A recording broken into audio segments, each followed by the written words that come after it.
Sortir de l'impasse en santé, c'est possible. Quand tu ne vois pas de solution, quand tu te sens condamné avec un symptôme ou que tu n'as pas d'autres issues qu'éventuellement une opération, il y a peut-être d'autres solutions plus adaptées à toi, parce que si tu sens du désespoir, si tu sens du doute quant à la solution proposée, eh bien, c'est qu'il y a peut-être quelque chose pour toi. C'est ce dont on va parler aujourd'hui ici, mais pas que, on va reparler aussi de la souveraineté en santé. C'est quoi la souveraineté? C'est quand tu es capable de faire des choix en conscience, et tu vas voir qu'aujourd'hui, nos choix santé et bien-être ne sont pas du tout faits en conscience, ils sont faits sous conditionnement. Et c'est ce qu'on va essayer de décortiquer ensemble. Alors, pour ouvrir le bal, je voudrais te parler vite fait, utiliser une voie d'entrée, le film Gourou, que tu as peut-être vu ou pas.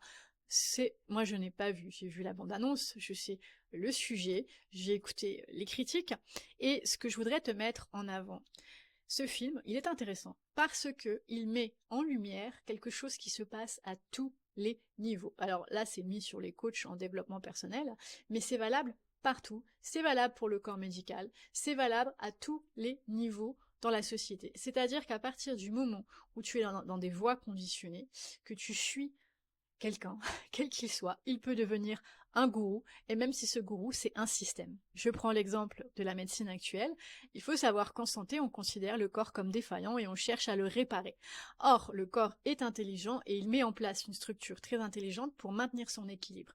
Lorsque tu l'aides à soutenir ce retour à l'équilibre, eh bien, tu es en train de le soutenir, donc tu commences à sortir des impasses au lieu de le combattre. Le danger, lorsque tu appliques des recettes pour le réparer, c'est que tu risques de faire disparaître quelque chose qui était une manière pour ton corps de survivre, et donc tu vas l'obliger à compenser, et on va s'étonner après qu'il y ait d'autres symptômes qui se surajoutent, ou des pathologies beaucoup plus graves, ou qu'on se sente mal dans sa peau, parce que le corps, c'est un corps physique, ce sont des émotions, mais c'est aussi un esprit. Donc le corps est multidimensionnel. Donc aujourd'hui, à partir du moment où tu remets ton pouvoir à quelqu'un ou à un système qui est basé sur quelque chose dont tu n'as pas les connaissances, eh bien, c'est un gourou. Voilà. Pour être un gourou, il ne suffit pas d'être un coach en développement personnel, mais ça peut être à n'importe quel niveau, à partir du moment où toi, qui as besoin de quelque chose, remets ton pouvoir à quelqu'un d'autre, sans avoir des infos pour t'aider à choisir. Moi, j'ai travaillé pendant 25 ans dans le milieu médical. J'ai côtoyé l'envers du décor, comme on dit. Et la première chose qui m'a frappée en tant que thérapeute, c'est que les médecins utilisent un langage qui est souvent incompréhensible pour la majorité des gens et qui donc aboutit à des quiproquos ou à des mauvaises compréhensions. Exemple, vous avez une pathologie idiopathique ou vous avez une pathologie congénitale. J'ai eu des gens très contents de savoir qu'on avait mis un mot là-dessus, alors que le médecin venait simplement de leur dire « Eh ben, on ne sait pas d'où vient votre pathologie » ou « J'ai une tendinite ». Oui, une tendinite, c'est une inflammation des tendons. Il n'y a pas besoin d'aller chercher un mot pour savoir qu'il y avait une inflammation des tendons. Je veux dire, ça se voyait en partant. D'accord? C'est pour faire comprendre que les mots utilisés te font à croire qu'on a trouvé quelque chose et que parfois il n'y a rien du tout là derrière. Ok. Ensuite, une deuxième erreur très courante, c'est de croire que la science est figée dans le béton parce qu'il y a des études scientifiques. La première chose que j'ai appris à l'école concernant les études scientifiques, c'est qu'il faut se méfier parce qu'on peut faire dire ce que l'on veut à une étude scientifique. Et de la même manière, une étude, il faut savoir qu'est-ce qui est testé, la population, comment, qui a fait l'étude, qui a sponsorisé l'étude, etc., etc., et qu'est-ce qu'on voulait démontrer. C'est très important, si tu n'as pas toutes les informations, on peut faire dire n'importe quoi aux chiffres.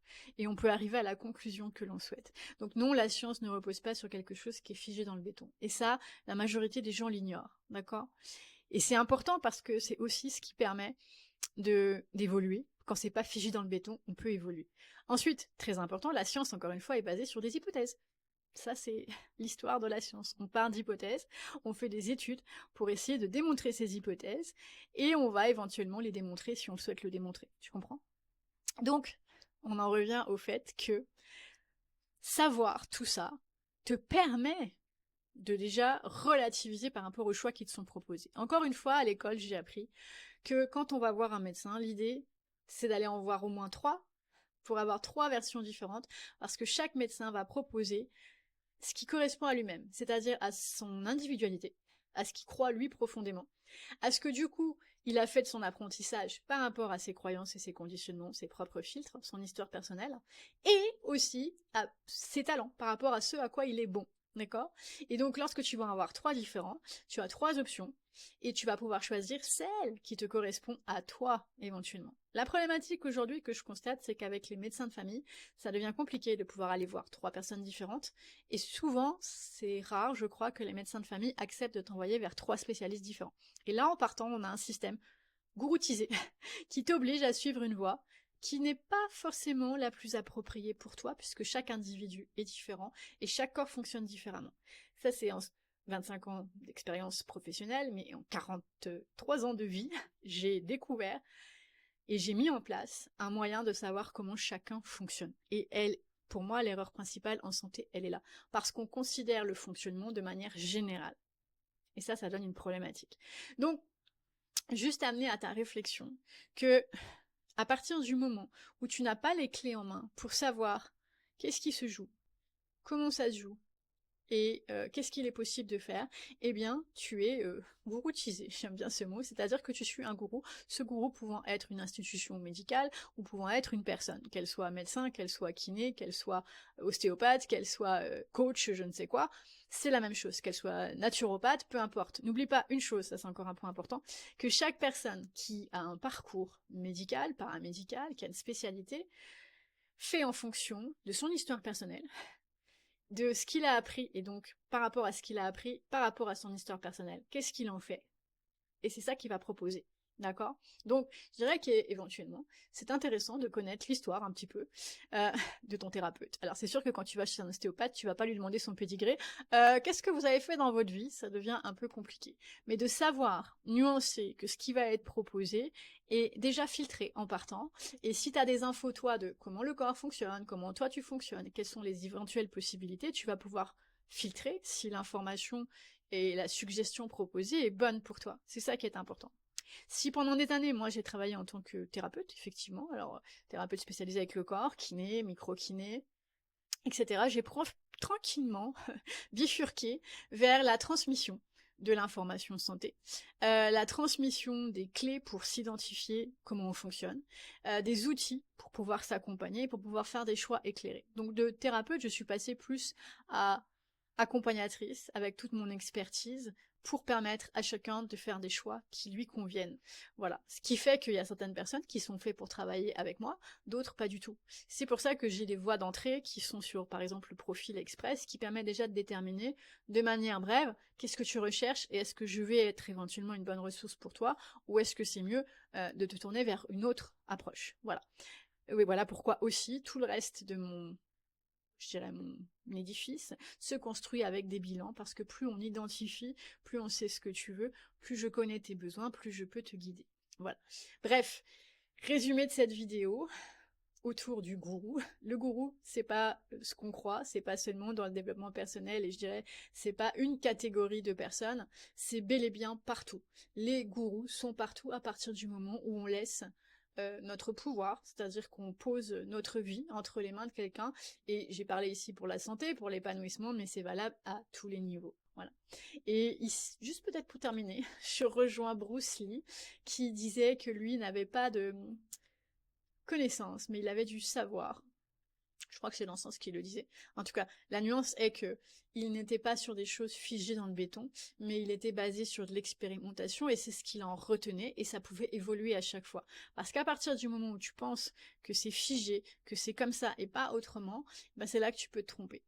Et je te le dirais que dans mon parcours, ce que je vois, c'est que chaque personne étant différente, j'ai été obligée à chaque fois d'aller chercher des outils différents et de m'adapter à chaque personne et que jamais je n'ai essayé, et de toute façon je n'aurais pas pu, en sachant comment elle fonctionnait, guider les gens vers quelque chose qui a fonctionné pour moi. Je peux partager ce que moi j'ai fait pour sortir de mes trucs, mais ce sont mes outils à moi, personnalisés sur moi. Ma grande force, c'est de pouvoir t'aider à savoir comment toi tu fonctionnes, à te montrer le panel d'outils et à te permettre de faire des choix éclairés sur ces outils-là par rapport à ton fonctionnement et de pouvoir apprendre à toi-même, comment dirais-je, te réévaluer, savoir à quel moment tu peux te rediriger vers d'autres éventuels outils. Et surtout, je vais préconiser l'exploration parce que c'est en explorant que l'on découvre et que l'on construit son propre savoir, ses propres connaissances, qui vont devenir une base solide et qui peuvent être modifiées au fur et à mesure qu'on va être expérimenté, modifié ou enrichi. Voilà. Et je terminerai pour de vrai cette fois-ci, par le fait que, depuis donc 43 ans de vie, mais 25 ans d'expérience professionnelle, j'ai remis en question sans arrêt ce que je découvrais, j'ai remis en question sans arrêt l'aspect corps, et sans arrêt j'y suis revenue, c'est-à-dire qu'à chaque fois, le corps est pour moi une voie d'entrée, parce qu'il est une boussole incroyable, parce que lui ne ment pas. Le corps, quand on sait le lire, il ne ment pas. Il dit exactement ce qui se passe dans la physiologie, ce qui n'est pas le cas avec le mental, qui lui, par définition, est un peu obscurci ou dilué avec nos émotions du moment, avec nos croyances, avec nos mémoires, etc. Et donc il peut nous jouer des tours. C'est pour ça que le corps reste ma base essentielle, et que jusqu'à preuve du contraire, elle le restera, entre guillemets. Bien sûr, si à un moment donné j'ai la preuve du contraire, je modifierai, mais je dirais qu'en 25 ans, pas une fois quelque chose m'a démontré que le corps mentait. Par contre, ce que j'ai compris, c'est qu'il fallait impérativement pouvoir le lire. Et ça, je conçois qu'on n'est pas tous des experts et qu'on peut avoir besoin d'aide. Donc si tu as envie de quelqu'un qui a couvert un grand panel dans la lecture corporelle, à la fois, j'ai pas envie de dire symbolique, parce que la symbolique, en fait, si tu veux, elle est basée sur la physiologie. Et donc quand tu sais faire le lien avec la physiologie et la symbolique, en fait, tu sais expliquer comment ça se passe, et là, ça devient concret, et c'est là qu'on avance, à mon sens à moi. Merci pour ton écoute. Si tu as des questions sur la santé, si tu as envie que j'aborde certains sujets, n'hésite pas. Ma spécialité, tu l'auras compris, c'est de mettre en lumière les croyances, les conditionnements, ces fausses vérités qui induisent des échecs, qui rendent les gens découragés, déprimés par rapport à des solutions dans leur santé et leur bien-être. Donc n'hésite pas à parler de tes problématiques, parce que ça peut aider quelqu'un d'autre. Merci encore, et n'hésite pas à liker, partager, ça fait voyager les vidéos.